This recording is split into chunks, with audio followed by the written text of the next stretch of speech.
আসসালামু আলাইকুম। সকলকে আরও একবার অভিনন্দন জানাচ্ছি আলিফ চৌধুরী বাংলা ক্লাস চ্যানেলে। আজকে আলোচনা করতে যাচ্ছি এসএসসি, এইচএসসি অ্যাডমিশন টেস্ট এবং বিভিন্ন নিয়োগ পরীক্ষায় একটি গুরুত্বপূর্ণ টপিক পদ প্রকরণ এর বিশেষণ পদ নিয়ে। এর আগেও আমার দু একটি ক্লাস আছে বিশেষণ পদ প্রকরণ সম্পর্কিত, পদ কত প্রকার এবং বিশেষের শ্রেণীবিভাগ আমি দিয়ে দিয়েছি এর আগে। আজকে আমি বিশেষণ পদের শ্রেণীবিভাগ নিয়ে আলোচনা করতে যাচ্ছি, আশা করছি আমার সঙ্গেই থাকবেন। বিশেষণ পদ হচ্ছে যে পদ বিশেষ্য, সর্বনাম এবং ক্রিয়াপদের দোষ, গুণ, অবস্থা, পরিমাণ, সংখ্যা এই পাঁচটি বিষয় বোঝাবে। দোষ, গুণ, অবস্থা, পরিমাণ, সংখ্যা, বিশেষ্য, সর্বনাম এবং ক্রিয়াপদের। আমি সংজ্ঞাগুলো আগেই আলোচনা করেছি, আজকে আমি শ্রেণী বিভাগে চলে যাচ্ছি। যেমন বিশেষণ পদ ঘোড়া, এটি কি? এটি একটি বিশেষ্য পদ। ঘোড়া একটি বিশেষ্য পদ। যদি আমি বলি ছুটন্ত ঘোড়া, তাহলে এটি কি? এটি হচ্ছে বিশেষণ। এটি কাকে বিশেষায়িত করছে? বিশেষ্য পদকে, ঘোড়াকে। ঘোড়াটা কেমন ঘোড়া? ছুটন্ত ঘোড়া। তাহলে এটি বিশেষ্য পদকে বিশেষায়িত করছে। এটা বিশেষ্যের বিশেষণ। এটি হচ্ছে কি? বিশেষ্যের বিশেষণ। বিশেষ্যের বিশেষণ। এরপরে আমি যদি বলি তুমি,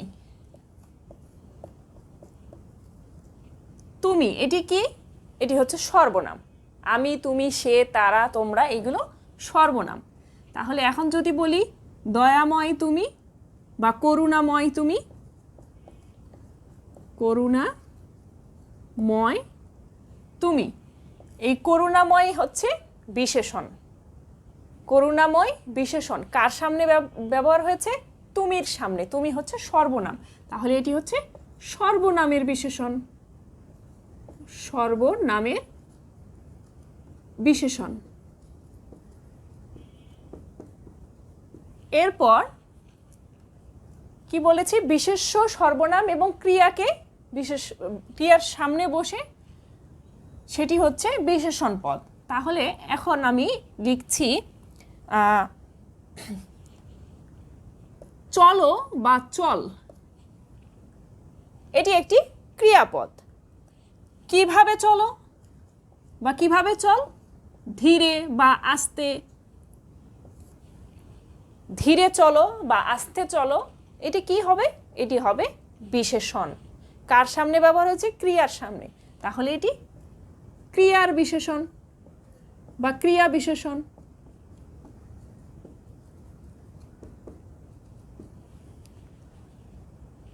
আশা করি বোঝা যাচ্ছে। এরপরেও আমি শ্রেণীবিভাগ নিয়ে আলোচনা করব, আপনাদের ধারণা আস্তে আস্তে ক্লিয়ার হবে ইনশাল্লাহ।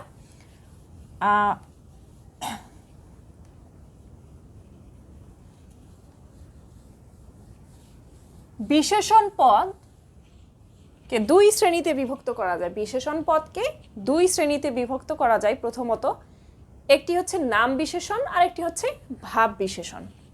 নাম বিশেষণ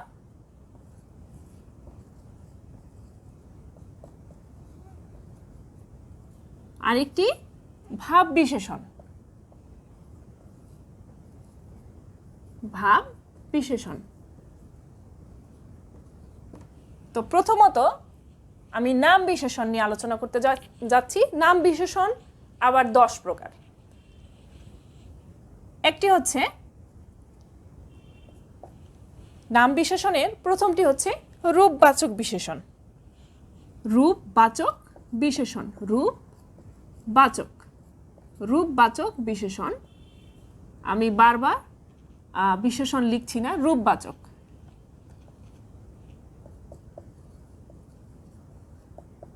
রূপবাচক বিশেষণ। রূপবাচক বিশেষণ কাকে বলে? ধরুন আমি লিখলাম মাঠ, এটি বিশেষ্য পদ। মাঠটা কেমন? সবুজ। এই সবুজ এটা কি? এটা রূপ বা গুণ। এটিকে আমরা কি বলছি? রূপবাচক বিশেষণ। আমি উদাহরণটা এদিকে দিই। রূপবাচক বিশেষণ, মাঠ, কেমন মাঠ? সবুজ মাঠ। বা যদি থাকে আকাশ, কেমন আকাশ? নীল আকাশ। যদি থাকে মেঘ, কেমন মেঘ? কালো মেঘ। রূপবাচক বিশেষণ। পরেরটি হচ্ছে গুণবাচক বিশেষণ। গুণবাচক বিশেষণ। গুণবাচক বিশেষণটা কেমন? ধরুন আমি লিখলাম লোক বা ছেলে, লিখতে পারি লোকটি কেমন? চতুর বা বুদ্ধিমান। এটি কি? এই যে চতুর বা বুদ্ধিমান, এটি হচ্ছে লোকটির গুণ। লোকটি কেমন? চতুর। বা লিখতে পারি বুদ্ধিমান লোক বা বুদ্ধিমান ছেলে। তাহলে এটি হচ্ছে লোকটির গুণ। এটিকে আমরা গুণবাচক বিশেষণ বলছি। এরপরে আসছি অবস্থাবাচক বিশেষণ। অবস্থাবাচক বিশেষণ। অবস্থাবাচক বিশেষণ কাকে বলছে? যে বিশেষণ কোনো কিছুর অবস্থা বোঝায়, সেটি কেমন সেই অবস্থাটি বোঝায়। যেমন যদি হয় মাছ, মাছ এটি একটি বিশেষ্য, কিন্তু মাছটি কেমন? সেটি কি তাজা আছে, মরে গেছে, বাসি না পচা? তাহলে আমি লিখতে পারি তাজা মাছ। এই তাজাটা মাছের অবস্থা বোঝাচ্ছে। তাজা কি বোঝাচ্ছে? মাছটা কি অবস্থায় আছে সেই অবস্থাটা বোঝাচ্ছে। যদি বলি ছেলে, এটি একটি বিশেষ্য, তার সামনে দিলাম মোটা ছেলে। ছেলেটি কেমন? মোটা। এটি কি? তার শারীরিক অবস্থা বোঝাচ্ছে, যে সে রোগা, মোটা, পাতলা না কেমন। তাহলে এখানে এই যেই অবস্থা বোঝাচ্ছে মাছের, তাজা, বা ছেলের অবস্থা বোঝাচ্ছে মোটা, এটি হচ্ছে অবস্থাবাচক বিশেষণ। এরপরে আসছি সংখ্যাবাচক বিশেষণ। সংখ্যাবাচক বিশেষণ। বাচক বিশেষণ। সংখ্যাবাচক বিশেষণ কাকে বলে? কোনো কিছুর সংখ্যা বোঝাবে তাকে আমরা সংখ্যাবাচক বিশেষণ বলবো। যেমন যদি থাকে টাকা, টাকাটা কত টাকা? হতে পারে 50 টাকা। তাহলে এই 50টা কি বোঝাচ্ছে? টাকার সংখ্যা বোঝাচ্ছে। এটি হচ্ছে সংখ্যাবাচক বিশেষণ। এছাড়া বোঝাতে পারে পাখি, কয়টা পাখি আছে? সেখানে 3টি পাখি দেখা যাচ্ছে বা 4টি, তাহলে 3টি পাখি। এটি পাখির সংখ্যা বোঝাচ্ছে। যখন সংখ্যা বোঝাবে তখনই সংখ্যাবাচক বিশেষণ। এরপরে ক্রমবাচক বিশেষণ। ক্রমবাচক। ক্রমবাচক কাকে বলছে? ক্রমবাচক বিশেষণ যখন পর্যায়ক্রম বোঝাবে। যেমন প্রথম শ্রেণী থেকে আমরা পর্যায়ক্রমে দশম শ্রেণী বা একাদশ, দ্বাদশ শ্রেণী পর্যন্ত যাই, বা প্রথম বেঞ্চ থেকে পর্যায়ক্রমে দ্বিতীয়, তৃতীয়, চতুর্থ, পঞ্চম এভাবে বেঞ্চগুলো সাজানো হয়। এইগুলো কি বলা হচ্ছে? ক্রমবাচক বিশেষণ। যেমন আমি বলতে পারি অষ্টম শ্রেণী। শ্রেণীটা পর্যায়ক্রমে বা ক্রমবাচক হিসেবে কোন শ্রেণী? অষ্টম শ্রেণী। বা ক্লাসে কয়েক বেঞ্চ পরে একজন বসে আছে, তাহলে আমি তাকে কি বলতে পারি? যে থার্ড বেঞ্চে যে বসে আছে, যে তৃতীয় বেঞ্চ থেকে আসো, বা চতুর্থ বেঞ্চ থেকে আসো, বা চতুর্থ বেঞ্চের ছেলেটিকে বলছি। এভাবে আমরা যেই পর্যায়ক্রম বা শ্রেণীবিন্যাস করি সেটিকেই বলা হচ্ছে ক্রমবাচক বিশেষণ। ক্রমবাচক বিশেষণ। এরপরে আমি আসছি পরিমাণবাচক বিশেষণ। পরিমাণবাচক বিশেষণ। পরিমাণ বা পরিমাপ যা কিছুই বোঝায় সেটি হচ্ছে পরিমাণবাচক বিশেষণ। যেমন হতে পারে তেল। তেলটা কতখানি, কত পরিমাণ আছে? 1 লিটার। এটি হচ্ছে তেলের পরিমাণ। যদি বলি চাল কতখানি আছে? 1 কেজি। এটি চালের পরিমাণ। পরিমাণ বা পরিমাপ বাচক বিশেষণ, পরিমাণবাচক বিশেষণ। এরপরে অংশবাচক। অংশবাচক বিশেষণ, অংশবাচক বিশেষণ। অংশটা কিভাবে বোঝাচ্ছে দেখেন, আপনার কাছে সম্পত্তি আছে, সম্পত্তির কত অংশ আছে? পুরোটাই আছে, অর্ধেক আছে, বা অর্ধেকের একটু কম আছে, সেটি হচ্ছে অংশবাচক বিশেষণ। তাহলে আমি প্রথমে লিখে নিলাম সম্পদ বা সম্পত্তি, এটি কতখানি? অর্ধেক সম্পত্তি। বা যদি বলি স্বর্ণ, একটা স্বর্ণের আংটি বা স্বর্ণের কানের দুল, তাহলে সেখানে কি বলতে পারি যে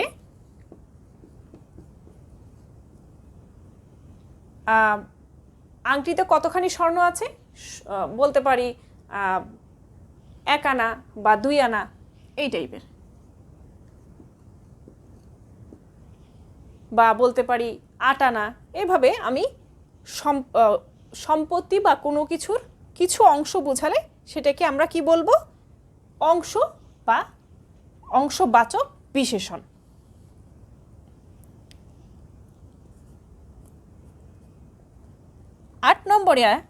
আট নম্বর নামবাচক বিশেষণ হচ্ছে উপাদানবাচক বিশেষণ। উপাদানবাচক বিশেষণ।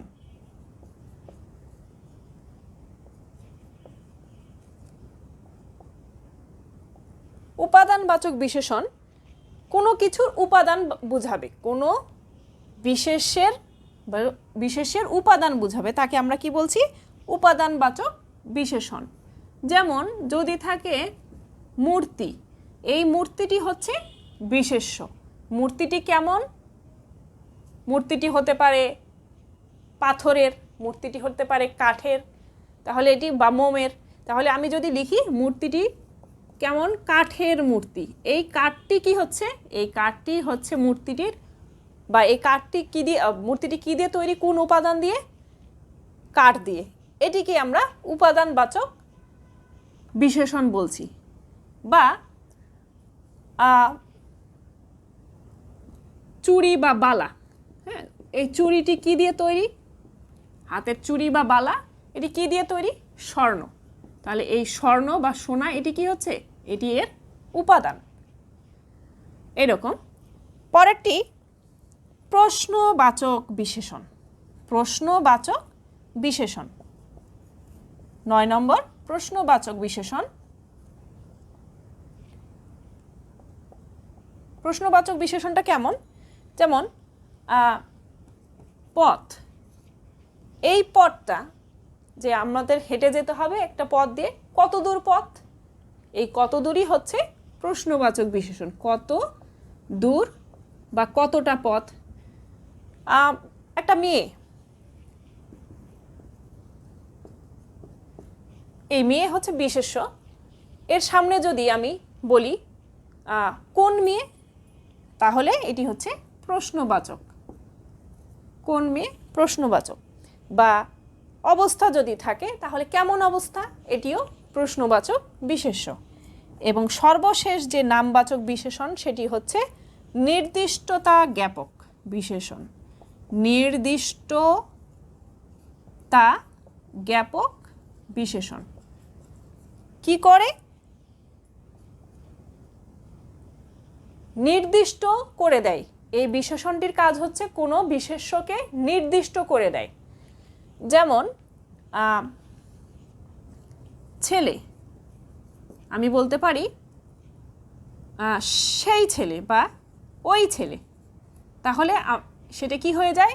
নির্দিষ্ট হয়ে যায় যে আমি কোন ছেলেকে নির্দেশ করছি।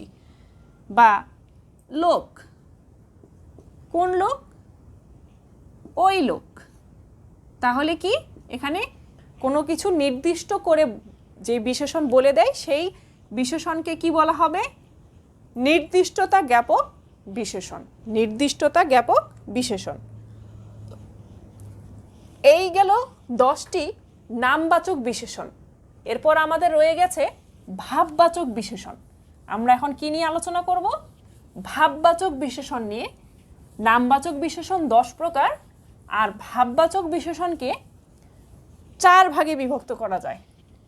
ভাববাচক বিশেষণকে 4 ভাগে বিভক্ত করা যায় ভাববাচক বিশেষণ।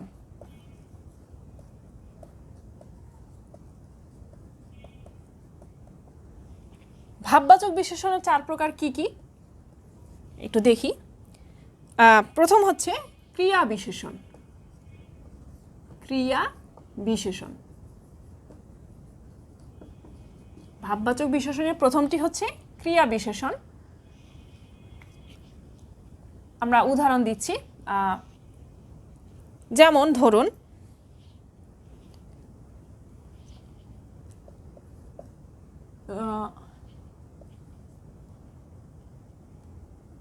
চলে, ধরুন কোনো কিছু চলে, সেটি গাড়ি হতে পারে বা ঘোড়া বা কিছু হতে পারে।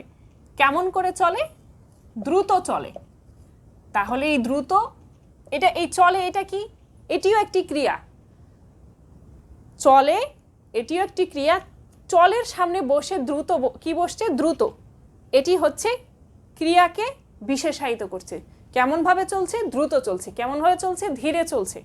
তাহলে এই যে চলে ক্রিয়াটিকে যখন আরেকটি বিশেষণ পদ বিশেষায়িত করছে, তখন সেটিকে আমরা কি বলছি? ক্রিয়া বিশেষণ। ক্রিয়া বিশেষণ। চলে, দ্রুত চলে, এটি হচ্ছে ক্রিয়া বিশেষণ। এরপরে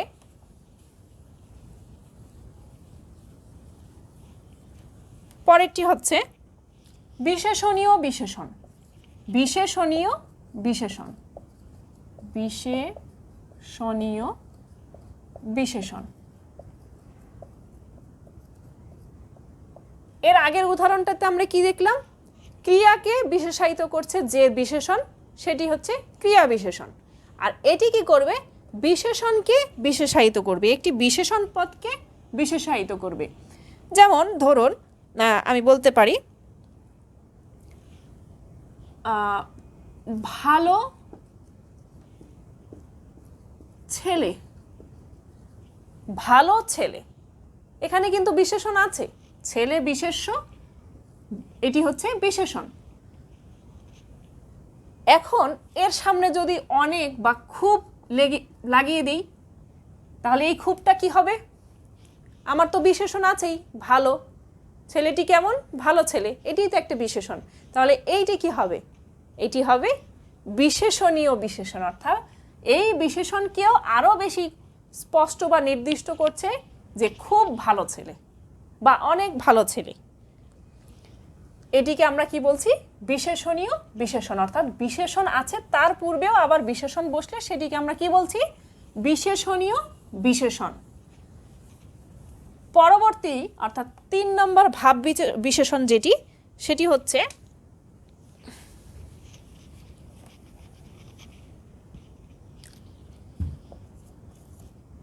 অব্যয়ের বিশেষণ। অব্যয়ের বা অব্যয়ীয় বিশেষণ, সেটি কি? দেখুন,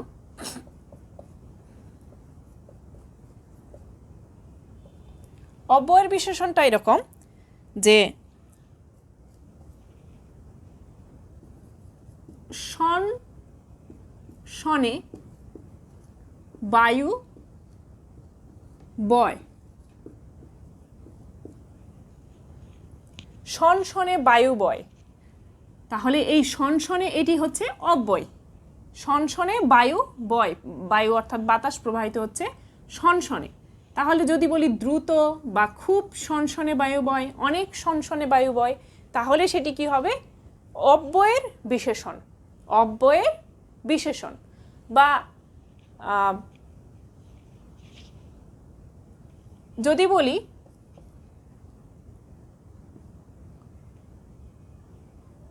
বিড়াল মিউ মিউ, বিড়াল মিউ মিউ করছে, বা বিড়ালটি মিউ মিউ করছে। মিউ মিউ করছে, বা কুকুরটি ঘেউ ঘেউ করছে। তাহলে সেক্ষেত্রে এই মিউ মিউ হচ্ছে অব্যয়, এখানে শন শন হচ্ছে অব্যয়। এখানে এর সামনে যদি আমি খুব লাগিয়ে দিই, যে বিড়ালটি খুব মিউ মিউ করছে, তাহলে এই খুবটি কি হবে? এই খুবটি হবে অব্যয়ের পূর্বে ব্যবহৃত একটি বিশেষণ, অর্থাৎ অব্যয়ের বিশেষণ।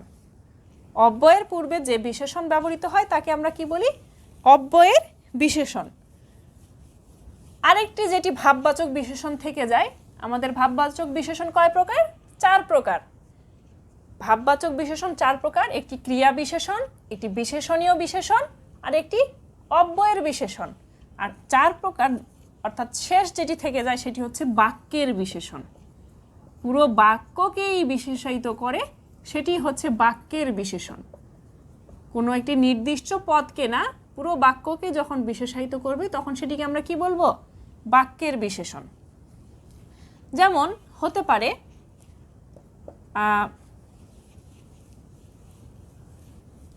আমি যদি বলি আমি পরীক্ষায় পাশ করেছি। আমি পরীক্ষায় পাশ করেছি, এর সামনে যদি আমি লাগিয়ে দেই সৌভাগ্যক্রমে, সৌভাগ্যক্রমে, সৌভাগ্যক্রমে আমি পরীক্ষায় পাশ করেছি, তাহলে এটি কি হবে? এটি পুরো বাক্যটিকে, অর্থাৎ এই আমি পরীক্ষায় পাশ করেছি এই পুরো বাক্যটিকে বিশেষায়িত করছে কোন পদটি? এই বিশেষণ পদটি। অর্থাৎ এটি হচ্ছে বাক্যের বিশেষণ। বা আমি বলতে পারি আমি পরীক্ষায় ফেল করেছি, তার সামনে লাগিয়ে দিলাম দুর্ভাগ্যক্রমে, দুর্ভাগ্যক্রমে আমি পরীক্ষায় ফেল করেছি। তাহলে এই দুর্ভাগ্যক্রমে কি হবে? পুরো বাক্যটির সামনে বা পূর্বে ব্যবহৃত যে বিশেষণ পুরো বাক্যটিকে বিশেষায়িত করছে, এই বিশেষণটি হচ্ছে বাক্যের বিশেষণ। তাহলে আমরা কি দেখলাম?